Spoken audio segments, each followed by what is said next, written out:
नमस्कार साथियों, उपासना यस के डेली करंट अफेयर्स प्रोग्राम में आप सभी का स्वागत है। सबसे पहले आप सबके लिए नव वर्ष की हार्दिक शुभकामनाएं। मैं ऐसी कामना करता हूं ये नया वर्ष आप सबके लिए जीवन में अनेकों सफलताएं तथा अपार खुशियां लेकर आए। तो चलिए अब हम लोग आज का सेशन शुरू करते हैं। साथियों, इस सेशन में हम लोग the Hindu, PIB, Indian express and down to earth से संबंधित परीक्षा के लिए जो भी महत्वपूर्ण खबरें होती हैं उनको कवर करते हैं। तो साथियों, यदि आप हमारे चैनल पर नए व्यूअर हैं तो सबसे पहले चैनल को सब्सक्राइब कर लीजिए। इसके साथ ही बेल आइकन को भी प्रेस कर लीजिए, जिससे आपको हमारे आने वाले सभी वीडियो की नोटिफिकेशन मिल सके। तो चलिए अब हम लोग आज का सेशन शुरू करते हैं। आज के सेशन की पहली न्यूज है रक्ताल्पता यानी एनीमिया। तो जानते हैं ये न्यूज में क्यों है। राष्ट्रीय परिवार स्वास्थ्य सर्वेक्षण यानी नेशनल फैमिली हेल्थ सर्वे 2019-20 के अनुसार भारतीय महिलाएं और बच्चों में अत्यधिक एनीमिया पाई गई है, जिसको लेकर ये न्यूज में थी। अब हम लोग इससे जुड़े जो मुख्य पॉइंट हैं उनको जानते हैं। पहला पॉइंट है इसमें, एनीमिया रक्त में लाल रक्त कोशिकाओं की सामान्य स्तर से कमी अथवा हीमोग्लोबिन की मात्रा से कम होने की स्थिति होती है। तो ये आपको ध्यान रखना है। दूसरा पॉइंट है इसमें, एनीमिया से ग्रस्त होने पर व्यक्ति को थकान, ठंड, चक्कर आना, चिड़चिड़ापन और सांस लेने में कठिनाई आदि महसूस होती है।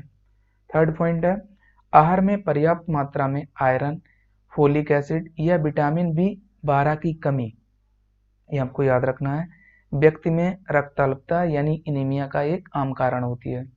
फोर्थ पॉइंट है इसमें, भारत में आमतौर पर दो प्रकार की एनीमिया पाई जाती है, आयरन की कमी से होने वाली तथा विटामिन बी 12 की कमी से होने वाली रक्ताल्पता। तो ये एनीमिया से संबंधित कुछ मुख्य पॉइंट थे जो आपको याद रखना है। अब हम लोग अगली न्यूज पर आते हैं। अगली न्यूज ये भी काफी महत्वपूर्ण है, सहायक एनजी खबरों में। तो जानते हैं ये न्यूज में क्यों है और इससे जुड़े मुख्य पॉइंट। पहला पॉइंट है इसमें, सहायक एनजी भारत का पहला स्वदेशी रूप से डिजाइन और विकसित किया गया आकाश से सतह पर उतारा जा सकने वाला एक कंटेनर है। तो ये आपको याद रखना है, इसलिए ये न्यूज में था, हाल ही में इसे अभी डिजाइन किया गया है।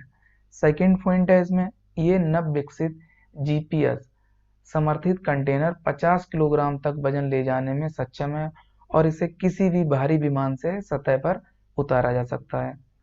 थर्ड पॉइंट है इसमें, रक्षा अनुसंधान एवं विकास संगठन यानी DRDO, defence research development organisation ने भारतीय नौसेना के साथ गोवा तट से कुछ दूर समुद्र में सहायक एनजी का पहला सफल उड़ान परीक्षण संपन्न किया गया। तो ये भी आपको ध्यान रखना है। तो ये सहायक एनजी से संबंधित कुछ मुख्य बातें थी जो आपको याद रखनी है। अब हम लोग अगली न्यूज पर आते हैं। अगली न्यूज है सुभाष चंद्र बोस खबरों में। तो जानते हैं ये खबरों में क्यों है और इनसे जुड़े मुख्य पॉइंट। तो प्रसिद्ध स्वतंत्रता सेनानी नेताजी सुभाष चंद्र बोस ने 30 दिसंबर 1943 को पोर्ट ब्लेयर में तिरंगे को फहराया था। हाल ही में ये दिन आया था, इसलिए ये न्यूज में थे, आपको ध्यान रखना है। जापान द्वारा आजाद हिंद सरकार सौंपे जाने के बाद नेताजी सुभाष चंद्र बोस ने वर्ष 1943 में पोर्ट ब्लेयर, अंडमान और निकोबार द्वीप समूह पहुंचे। जापान द्वारा द्वितीय विश्व युद्ध के दौरान इन द्वीपों पर कब्जा कर लिया गया था, जिसको लेकर ये न्यूज में थे। मेनली ये जो दिवस है 30 दिसंबर, इसको लेकर ये न्यूज में थे, आपको ध्यान रखना है। अब हम लोग इनसे जुड़े जो मुख्य पॉइंट हैं वो जानते हैं।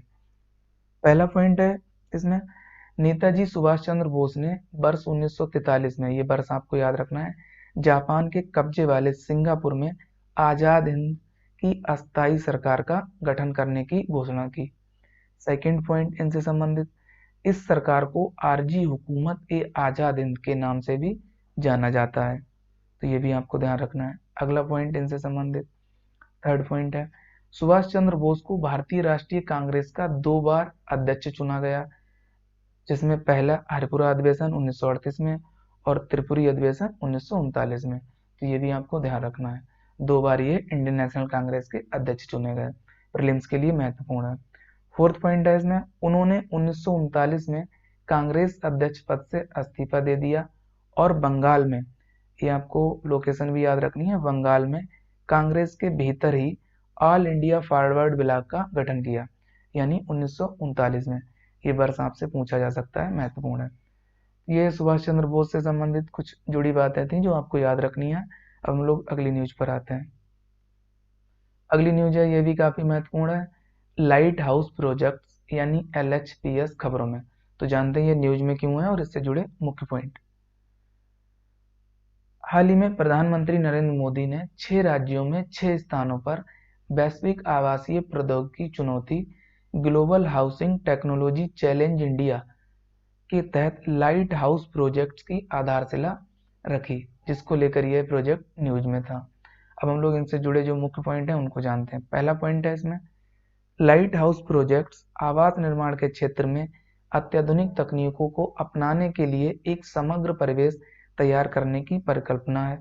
Second point, light house projects का निर्माण इंदौर यानी मध्य प्रदेश, राजकोट गुजरात, चेन्नई तमिलनाडु, रांची झारखंड, अगरतला त्रिपुरा और लखनऊ उत्तर प्रदेश में किया जा रहा है। तो ये आपको शहर भी याद रखने हैं और राज्य भी। थर्ड पॉइंट है इसमें प्रत्येक स्थान पर संबद्ध बुनियादी ढांचा सुविधाओं के साथ लगभग 1000 मकानों को शामिल किया गया है। तो ये लाइट हाउस प्रोजेक्ट से संबंधित कुछ मुख्य बातें थी जो आपको याद रखनी है। अब हम लोग अगली न्यूज पर आते हैं। अगली न्यूज है, ये भी महत्वपूर्ण है, औद्योगिक गलियारे खबरों में। तो जानते हैं ये न्यूज में क्यों है और इनसे जुड़े मुख्य पॉइंट।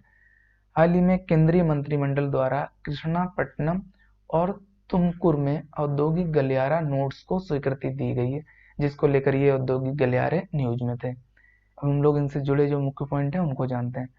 पहला पॉइंट है इसमें, औद्योगिक गलियारा यानी इंडस्ट्रियल कॉरिडोर मूल रूप से मुख्य मार्ग के रूप में राज्यों से होकर गुजरने वाला मल्टी मॉडल परिवहन सेवाओं से युक्त गलियारा होता है। तो ये आपको ध्यान रखना है। सेकंड पॉइंट, औद्योगिक गलियारे उद्योग और अवसरों के मध्य प्रभावी समेकन उपलब्ध कराते हैं, जिससे समग्र रूप से आर्थिक और सामाजिक विकास में वृद्धि होती है। थर्ड पॉइंट, औद्योगिक गलियारों में विश्व स्तरीय अवसंरचनाओं का निर्माण किया जाता है, जैसे द्रुतगति परिवहन नेटवर्क, रेल और सड़क, अत्याधुनिक कार्गो हैंडलिंग उपकरणों सहित बंदरगाह, हब, औद्योगिक जरूरतों को पूरा करने के लिए नॉलेज पार्क और टाउनशिप और रियल एस्टेट जैसी पूरक संरचनाएं। तो ये आपको ध्यान रखना है, ऐसी चीजें इनके तहत विकसित की जाती हैं।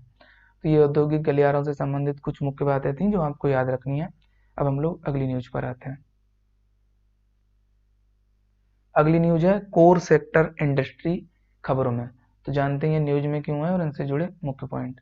तो पहला पॉइंट है इसमें, प्रमुख क्षेत्र यानी कोर सेक्टर इंडस्ट्री 8 उद्योगों में कोयला, कच्चा तेल, प्राकृतिक गैस, रिफाइनरी उत्पाद, उर्वरक, इस्पात, सीमेंट, विद्युत सम्मिलित हैं। तो ये पहली बात तो आपको यही याद रखनी है परीक्षा के लिए कि कितने कोर उद्योग हैं, 8, और उनमें कौन कौन शामिल है। तो ये नाम भी आपको याद रखने हैं, कोयला, कच्चा तेल, प्राकृतिक गैस, रिफाइनरी उत्पाद, उर्वरक यानी फर्टिलाइजर, इस्पात, सीमेंट और विद्युत। सेकंड पॉइंट है इसमें, औद्योगिक उत्पादन सूचकांक यानी IIP में शामिल वस्तुओं में 8 प्रमुख उद्योगों का भारांक लगभग 40% है। तो ये आपको याद रखना है, महत्वपूर्ण है। थर्ड पॉइंट है इसमें, भारांक के घटते क्रम में 8 प्रमुख उद्योग रिफाइनरी उत्पाद, विद्युत, इस्पात, कोयला, कच्चा तेल, प्राकृतिक गैस, सीमेंट और उर्वरक हैं, यानी सबसे कम उर्वरक और सबसे अधिक रिफाइनरी उत्पाद का भारांक है। तो ये प्रीलिम्स के लिए बहुत महत्वपूर्ण है, आपको ध्यान रखना है। अब हम लोग परीक्षा संबंधी जो तथ्य है उस पर नजर डाल लेते हैं। तो आज के सेशन में एक ही तथ्य है, हाल ही में अर्जेंटीना में गर्भपात वैधानिकरण कर दिया गया। तो ये आपको याद रखना है, देश और ये कहाँ वैधानिकरण किया गया है, ये कंट्री भी। और क्या, गर्भपात वैधानिकरण यानी जो अबॉर्शन है उसको अर्जेंटीना में वैधानिकरण कर दिया गया है, यानी इसे अब वैध कर दिया गया है, वहां पे अपराध नहीं है। और ये भी आपको याद रखना है कितने सप्ताहों का वैध किया गया है, तो 14 सप्ताह का। अब हम लोग इन न्यूज से संबंधित जो सवाल हैं उन पर नजर डालते हैं। पहला सवाल है, निम्नलिखित में से कौन सा उद्योग कोर सेक्टर इंडस्ट्री में सम्मिलित नहीं है। ए ऑप्शन कोयला, बी कच्चा तेल, सी प्राकृतिक गैस, डी इनमें से कोई नहीं। तो अभी हम लोगों ने देखा था ये सारे कोर इंडस्ट्री सेक्टर में सम्मिलित हैं, तो इस प्रकार इसका सही जवाब डी ऑप्शन होगा, यानी इनमें से कोई नहीं, सारे हैं। अगला है सवाल नंबर 2, सुभाष चंद्र बोस के बारे में निम्नलिखित कथनों पर विचार कीजिए। पहला कथन है, इन्होंने वर्ष 1943 में जापान के कब्जे वाले सिंगापुर में आजाद हिंद की अस्थायी सरकार का गठन करने की घोषणा की। सेकंड कथन है इसमें, वे भारतीय राष्ट्रीय कांग्रेस के 2 बार अध्यक्ष चुने गए। अब हमको उपयुक्त में से कौन सा से कथन सत्य है यह हमें बताना है। ए ऑप्शन केवल एक, बी केवल 2, सी एक और दोनों, डी ना तो एक और ना तो 2। तो इसका सही जवाब है सी ऑप्शन, यानी दिए हुए दोनों कथन करेक्ट है। अगला सवाल है सवाल नंबर 3, हाल ही में किस देश ने गर्भपात का वैधानिकरण कर दिया गया। पहला अर्जेंटीना, बी भारत, सी ब्रिटेन, डी इनमें से कोई नहीं। तो इसका सही जवाब है ए ऑप्शन, यानी अर्जेंटीना में। तो साथियों आज के सेशन में इतना ही, हम लोग नेक्स्ट सेशन में मिलेंगे कुछ नई खबरों के साथ। तब तक के लिए आप सभी लोग अपना ध्यान रखिए। साथ ही उपासना IAS के चैनल को लाइक, शेयर और सब्सक्राइब करना ना भूलिए। Thank you, best of luck.